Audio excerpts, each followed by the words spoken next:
All right, what is going on, everybody? Welcome back to another day of SaberSim's DFS office hours. Today is Friday, February 21st of 2025. And looking ahead here, we have a 6-game NBA main slate over on the DraftKings side. And then over on the FanDuel side, we have a 9-game NBA main slate if you're playing over there.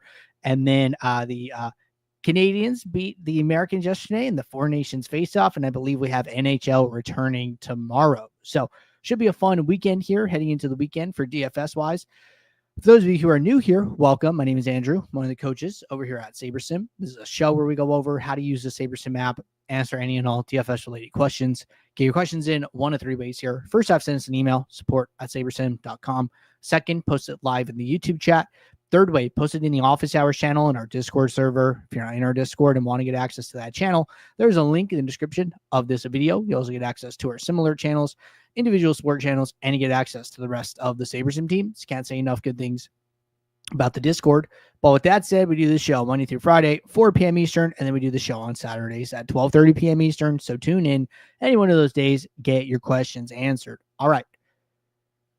With that said, let's get SaberSim up. Reminder, we do have the build review show today, 5 p.m. Eastern. Got a couple of reviews scheduled right now, but the show will be going live at 5 p.m. Eastern in case you guys missed that. All right. As far as for today, we got SaberSim up. We got the 6-game main slate up. We're going to just start knocking out questions. Had a couple questions come in the office hours channel. We will start there and then see where we go from there. All right, first question. It's not really a build review question, but when changing my min uniques, as I get higher, it drops the number of lineups compared to my pool entries. So my question is it a good idea to keep my lineups par with my pool entries when changing uniques? Okay, good question. So let's just build some lineups. And I don't know if I'm going to be able to demo this perfectly, but we could talk about this, right? So let's kick off some lineups. I'm going to set up a manual contest sim that we'll probably use later.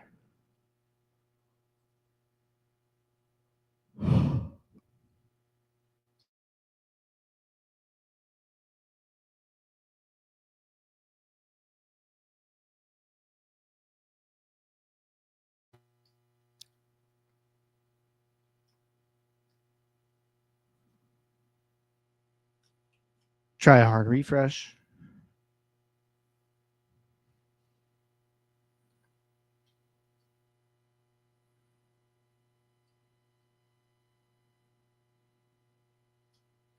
All right, lineups are loaded. So what the question is referencing, I believe, okay, is these two numbers here. There's a my lineups, and then there's a parentheses. And then there is a lineups, and then the number of lineups that you have, okay? So in case you guys didn't know, if you increase min uniques too high, where the pool cannot reach that number, okay, this is a good example, right? I've cranked this all the way up to 8 here, right? So what I'm saying is like, hey, I want each lineup to have 8 players different from every other lineup. I'm asking for 20 lineups, but the my lineups number is lower. What this means is that SaberSim is telling you, hey, there are not 20 lineups that are that different from each other in the pool of lineups you built. In fact, there are only 4 lineups that meet that criteria. Okay. So then if I go to 7, right? Okay. At 7 uniques, hey, there are 10 lineups that meet that criteria, but still not 20. So this tells you basically if you've gone too far. If these numbers are not matching, I would continue to lower the min uniques until both numbers are the same. So now at 6 uniques, my lineups is 20 and then lineups is 20. And then you can even, like, if we go back to 8, right? You can actually scroll here. The scroll bar gets a lot bigger and you can see like I have 1, I have 2, I have 3, and then it stops, right? Like it stops at the 4th one. So it's showing you the 4 lineups that match.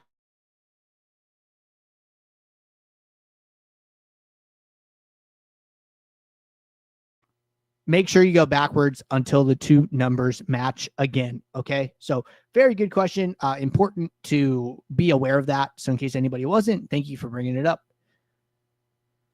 All right. Next question. I like to trash high ownership lineups compared to projection under the direct fill tab and then use autofill to build my lineups for my contest. My question is, if I'm building on autofill, is it still using the same lineups that are displayed under direct fill? Okay, good question. So it's going to depend, but the answer is probably not, right? We talked about this a lot yesterday. So if you have more than one contest, then in direct fill, what's happening is the builder is taking the average of those sorting metrics. Like if you have two contests and you're using contest sims and you're using ROI, well, it's taking the average ROI across the two contests, right? So the lineups are going to be different when you use direct fill as opposed to autofill, because what happens is autofill is going to use the contest specific ROI. So the filter will be the same, right? Because projection and ownership for the lineups are going to be the same regardless of the contest, right? So if I go in here and then I say, I just create a filter, it says, hey, show lineups with ownership less than X, right? And then maybe I just go make up a number like 225, right? Okay, well, I can come in here. I can see how many lineups I put in the trash. None. Okay, let's go lower. Let's try 200. Okay, still no. Let's try 180. Okay, 180 put 6, right? So we can just go like a little bit further. We'll try like 165. Shouldn't matter. Okay, so now 41 lineups are in the trash, right?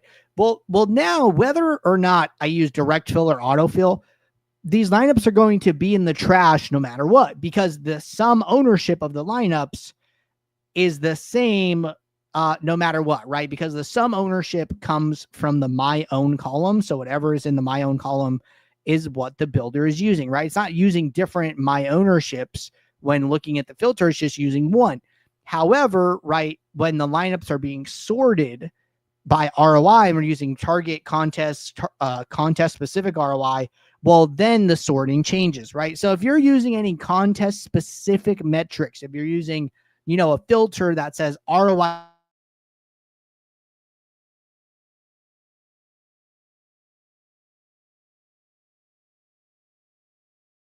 a lineup could be positive ROI in one contest, but negative ROI in a different contest based on contest size, based on payout structure, based on stakes, right? There's a bunch of different factors that go into a lineup being positive or negative ROI, but the projected scores are going to be the same. The sum ownerships are going to be the same. So as far as like filtering by some of these static variables, that will hold true for all the contests, right? So kind of depends what you're trying to accomplish with the filters.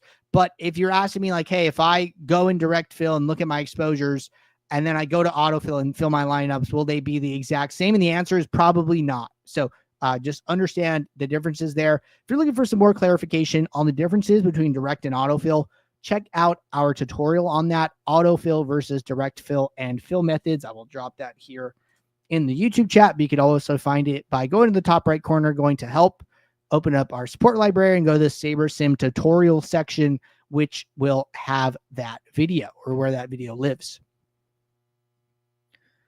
All right. Let me check in on Office Hours channel, see how things are going over there. Do got another question from Warlock, so let's get that one queued up.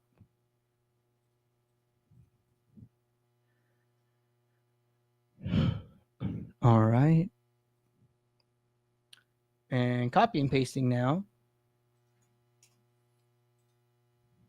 All right. Question says, hello, Andrew. Can you go over what the differences mean in late swap when you view by lineups instead of contests? Some are highlighted green, some look kind of grayed out, and some look normal. Okay. So when you late swap, right, there's two ways to view lineups. You could view it on a contest level, which is like, hey, this is your contest, and then these are the lineups within the contest. Okay, so that's option one. Option two is like the opposite, where you're not worried about the contests the lineups are in, but you're just looking at the lineup. So like, hey, this lineup, and it could be in multiple contests, right? Like, hey, this lineup is in 3 contests, and this is what it looks like, and these are the swap options, right? So the green versus gray versus white, let's talk about those. Green is your original lineup. So when you late swap, right, you can get the same lineup in late swap. You won't always get it. It's going to depend how those players did in the sims, but sometimes, right, a lineup that is good, say at lock, could still be the best version of that lineup after lock. So what we do with the green indication is like, hey, this is the same lineup that you had before we ran the late swap. Okay, so that's what green is. What white is, hey, these are your new lineups, right? They're not the same as the original, but this is the one we're saying is the best one, the best new one to put into your contest. And then gray is, hey, these are additional options. We're not using these ones, but they are here and you can select them if you want, right? So that's like going in there, hitting a lock icon, right? That will, after you click the lock icon, you click save, then it will prioritize that lineup that you've chosen and put that one into your contest, right? So the gray ones are your additional options. The white ones are your new lineups. Green is your original lineup. And sometimes your green lineup is going to be gray, right? Because although it is the original, maybe the builder doesn't think it's the best option. So it's like, hey, we did in fact rebuild, your original lineup. It's still one of the options, but we still don't think it's the best option. And then like a different lineup will be higher than it, right? So those are the things to keep in mind in late swap, but that's what all the different colors and variations mean. So autofill, like normal, it does group by contests automatically. I prefer to continue to view it by contests. Some people might like to view it by lineups, right? Maybe they prefer that differentiation. We're just giving people options so they can, chop and cut it whatever way they like. But I would say sorting by contest is like probably the most common because it matches the pre-slate version as well. All right. Good clarification question there. And as of right now, we're all caught up. So why don't we do a build demo? So I'm going to start from scratch here, right? I'm going to go open a new build. And we'll let this load. So 6-game main slate, a little bit smaller here. Still going to build, as many lineups as my plan allows. I'm just going to build 500 for a time. I'm still going to bump up my min salary. I still like doing that.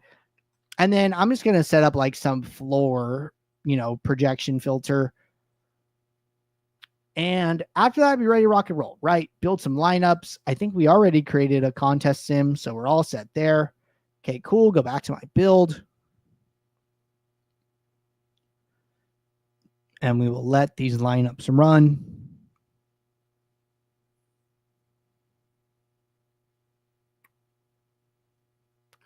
All right, going to run the contest sim. Going to come in here, sort by exposure, move some columns around a little bit. All right, so far so good. Sorting by ROI. Got my average projection aggregate metric, average ROI one. So there was a question that came in today, and somebody was watching office hours yesterday, like, hey, I'm a little confused on the differences here between, your ROI.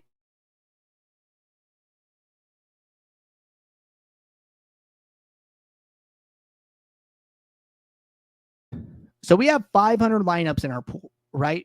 So this, which we call like our sorting metric, right, determines the order of the lineups, okay? So if I come in here and I change this to projected score, then it's going to reorder these lineups, and it's going to make sure the highest projected one is at the top, okay? If I switch it and I say salary, it's going to make sure the ones that are using the max salary are at the top, right? This is rearranging, this top one up here is rearranging the order of your 500 lineups, okay? Now, what these metrics down here are doing, which we call aggregate metrics, they are summarizing the projected score and ROI in this instance of the number of lineups we're viewing. So out of our 500, we're looking at 20. We're looking at the top 20 based on this sorting option. And then it's telling us, hey, if I look at your top 20 lineups, the average projected score across the 20, so the mean is 263.5, and the mean ROI is 69.7, right? So when we're sorting by ROI, we're sorting we're putting the highest ROI lineups first, and then going each lineup thereafter is a little bit lower. The average ROI is going to be higher, right? So these two describe the lineups you're looking at, and then this one up here controls the order of the lineups. And then if I change, this from 20 to say 10, well, then the aggregate metrics are going to update, right? If I change it to 150, then hey, it's going to change again, right? And those averages change every time. So that is the difference, right? So this one puts the lineups in order, and then this one describes however many lineups I'm looking at. Okay. So good clarification there. But other than that, pretty much all ready here to rock and roll, right? So sorting by ROI, I have my two aggregate metrics that I talk about that I like, projection and ROI here. Sorting by exposure, I can see my leverage, and I'm basically ready to rock and roll, right? So first thing first, we got to start cranking up those uniques, getting some diversification with a small amount of trade-off here. So we're at 102 ROI, 261.2 projection, and we go from one unique to four, right? So we're guaranteeing that, half of our players in our DraftKings lineup are different from every other lineup, and we've barely sacrificed anything, right? Projection's about the same. We've gone down like 5% ROI. So that's great, right? We know that 4 out of the 8 players are different in all of our top 20 here, and we're barely at lineup 31 out of 500. So, okay, let's go one more, right? What does 5 look like? So 5, a little bigger jump, right? Projection goes down like 3 points. ROI goes down like 15%. Now's a good time to analyze this, right? Okay, hey, let's go back to 4, and then how do we feel about our exposures and our leverages, right? And we go in here, we see a couple high leverages, 32%, 40%, 20%, right? And we're seeing a lot of the Spurs. So this is a good opportunity. Like, hey, why are we seeing so many Spurs, right? Go in and do a little additional research. See if this makes sense. Okay, so let's go filter for the Spurs. And let's just sort by projection. And we scroll down here. Oh, it's the Spurs' first game without Wemby. He's out for the season, right? That makes sense. The sites haven't adjusted their salaries for the new way this team is going to play. It's actually, I think their second game, they played yesterday, right? So, it still takes time for like the sites to adjust, right? And everything here. So, SoCan, I think was like 40 something hundred yesterday, right? He's 5,500, but they're not going to make these like huge jumps. So there's definitely still some value here, right? Okay, I understand why we're seeing so much of this team. So maybe I'm okay with that, right? But maybe this is just a little bit too much leverage, too much exposure for my risk tolerance. So I go to 5 uniques, and, Paul goes down a little bit. Fox goes down a little bit. We keep SoCan. He is center eligible here. So he's a little bit of like a big, right, in the NBA. So he's probably somebody eating up that additional volume that is coming from Wemby being out. Okay. So, you got to figure out what makes sense to you here. You could stick with 4. You could go to 5. The exposures don't change very much, like 5 to 10%. So like 1 or 2 lineups. And if you don't care about it, me personally, I'd probably stay at 4 to just keep the projection, keep the ROI.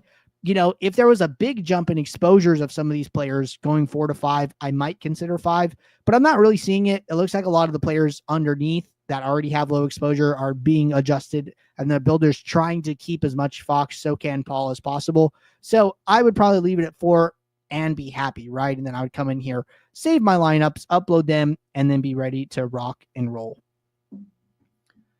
All right. Well, that was our build demo for the day, and we knocked out questions in Office Hours channel, didn't get any in the YouTube chat. So I'm going to go get ready for the build review show. Appreciate you guys tuning in. I'll be back at 5 p.m. Eastern to review some builds for the week. So until then, everybody, take care. Thanks for tuning in. Bye.